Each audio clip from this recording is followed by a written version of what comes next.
இது வரைக்கும் எத்தனையோ பிறவி எடுத்து என்னென்னவோ கஷ்டங்கள் எல்லாத்தையும் அனுபவிச்சுட்டேன். இனிமேலும் என்னால முடியாது.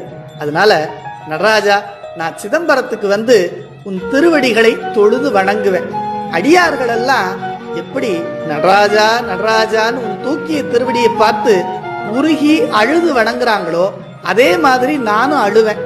இருந்தாலும் உன் மெய்யடியார்களை மாதிரி என் உள்ளம் அவ்வளவு தூய்மையானது இல்லை. அதில் காமம், குரோதம், லோபம், மோகம், மதம், மாத்சரியம் போன்ற குணங்கள் இன்னும் இருக்கு. அதனால மறுபடியும் இந்த உலக ஆசைகள்ல போய் விழுவேன். விதிவசத்தால் அப்படி விழுந்தாலும் முன்ன மாதிரி இப்பெல்லாம் எனக்கு அதுல அவ்வளவு ஆர்வம் இல்லை. அதுக்கே ஆசைப்பட்டுக்கிட்டு இருந்தா என்னோட பிறவி நோய் எப்படி முடியும்? அதனால நடராஜா, நீ மட்டும்தான் வேணுங்கிற ஆசை இப்பெல்லாம் எனக்கு அதிகமாயிட்டே போகுது. இது என்ன அதிசயம்?